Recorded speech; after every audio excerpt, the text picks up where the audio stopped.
महिलानि दङ बयखौबो आंनिफ्राय गोसो गोरबोनिफ्राय साबायखर बावबाय। बाथौनि सोमोन्दै बारा बुंनांगौ गैया, मानो होनब्ला नेहाथारैनो जोंहा फैखादों, बिथाङा अभिज्ञ। दिनैनि सानाव बुंनो थाङोब्ला जोंनि बर' जाथिनि बिथाङा बिफा जानानै दङ। मानो होनब्ला बुहुमनि बयनिफ्रायबो देरसिन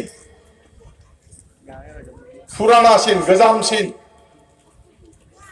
धोरोमनि बिथाङा नेहाथारि जानानै दङ। थिग बेबादिनो बिबानगिरिफ्रा आरसिनि बिबानगिरिफ्रा बिभिन्न बिबानगिरि बिथांमोना गावनि समखौ गारनानै जाथिनि थाखाय मावदों। मानो होनब्ला बाथौ धोरोमासो बर'नि सिनायथि। बाथौ होननानैसो जोंखौ मिथियो आरो बाथौआव थानायखायसो जों दिनै इन्डियानि सानजा थानानै जोङो बर' हिसाबै एसटि हिसाबै जों दिनै सिनाखि मोनदों आरो थानो जायगा मोनदों। जोंनिनो बर'फोरनि परियालनि गोबां मानसिफ्रा धोरोम सोलायनायखाय, गावनि गाननाय जोमनाय सोलायनायखाय, कालचार सोलायनायखाय मालायनि फुस्लायनायाव मालायनि गोदै गोदै रावाव भुल थांनानै दिनै थगायजादों, जायफ्रा दिनै आन्दलन खालामनांगौ जादों। आं सिगांबो बुंदों, दिनैबो बुंदों, जों गोरलै जाथि नङा। उनजों गाहरनानै जों एसेल' साननाङा। मंगलियान जातिया, किरात जातिया बे बुहुमनिनो देरसिन जाति, एसिया महादेशनि जोङो देरसिन जाति। नाथाय आसामाव डिभाइड एन्ड रुलनि थाखाय, डिभाइड एन्ड रुल बे ब्रिटिश पलिसि होनना बुङो, थारमाने गाज्रि रावाव बाहायो। दा डिभाइड एन्ड रुल खालामनानै बर'फोरखौनो गोबां भाग खालामनानै बिभिन्न जाति उपजाति बानायनानै आरो जोंनि गोबां मानसिखौ बेलेग धोरोमाव लांनानै मोजां मोजां बुंनानै फुस्लायनानै लांनानै जोंखौ एसेल' खालामदों। नाथाय जोंनो थांफिनगासिनो दङ जोंनि लामायाव। बुहुमनि गोमानाय गोबां जातिफ्रा आरोबाव लोगो नांफिनगासिनो दङ, बोलो गथायगासिनो दङ। जाति हिसाबै थांनानै थाफिननो थाखाय गावनि फुराना धोरोमखौ, गोजाम धोरोमखौ सिबिनानै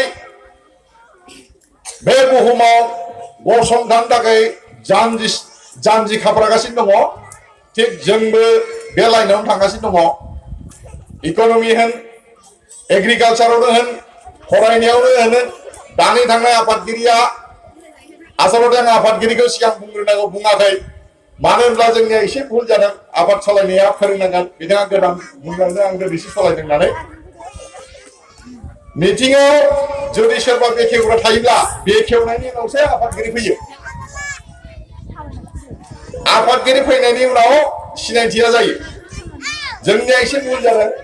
उनाव जाहाथे रामसारि बिथाङा जोंखौ मिनिनो मोना, ओंखायनो दखरानि बिबानगिरिफोरखौ फोरोंखाबाय। अपेन सेसनाव जुदि सोरबा बेखेवगिरि थायोब्ला बेखेवगिरिखौ बेखेवहोग्रोनांगौ। बेखेवखांनायनि उनाव बाखि माने कार्यसुचिया जोंनि जितु एजेन्डा थायो बे एजेन्डा जालाङो। ओंखायनो फंबाया बोराब नाङा, ओंखायनो बिथांखौ बुंथ'वाखैमोन, गेजेरावनो बुंबाय। दिनैनि आफादगिरि बारा गोबाव बुंनांगौ गोबां मानसि फैदों, आरोबाव आलासि फैबावगोन। आंखौ नुबाय थाखायो, सानफ्रोमबो नुबाय थाखायो। जोंथ' दा बिश्वनाथ डिस्ट्रिक्ट जाबाय, जों गोबांमोन, आरोबाव एसे खालामबावबाय। सनितपुर डिस्ट्रिक्टब्ला जोङो माबानिफ्राय गहपुरनिफ्राय जों 5-2मोन, आरोबाव जोंखौ बोखावबावबाय। आरोबाव बिटिआर जाहां जाना दंबाव, बिटिआर जाब्ला आरोबाव जोंखौ लांनानै बेनिफ्राय लांनानै आरोबाव जोंखौ बोखावबावगोन। खावसेया थाबावसिगोन, जों खावसे आरोबाव उदालगुरियाव लोगो नांगोन। जों उदालगुरियाव लोगो नाङोब्ला जोंहा लस जाया, लाब दं। मानो होनब्ला उदालगुरियाव गोबां माने जोंनि बोलि बाथौ दङ, जों बिथांमोनखौ लोगो मोनहैजोबगोन। ओंखायनो मालाया मैदेरा लामायाव थांबाय थानायाव सैमा सुंखायोनो। मैदेरा जुदि लामा लामा थाङोब्ला जोंथ' मैदेरजों थाग्राखा। जोङो गोरलैनिफ्राय मैदेर नुनाय, जोङो हाग्रानि मैदेर गोदोनिफ्राय होग्राखा। सैमा सुंब्ला सैमाखौ मैदेरा होसोयो।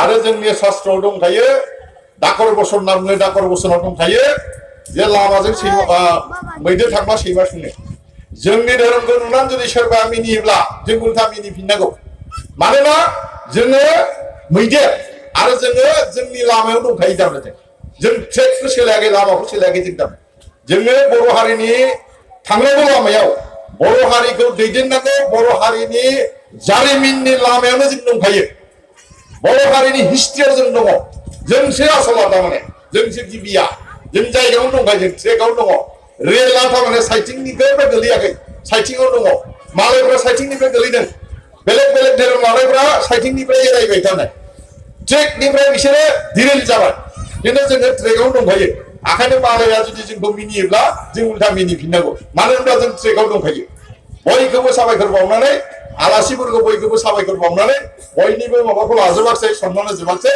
बयखौबो साबायखर बावनानै दिनैनि बे गेवलां मिटिंखौ आं अपेनिं खालामनानै होबाय खुलुमबाय गोजोनथों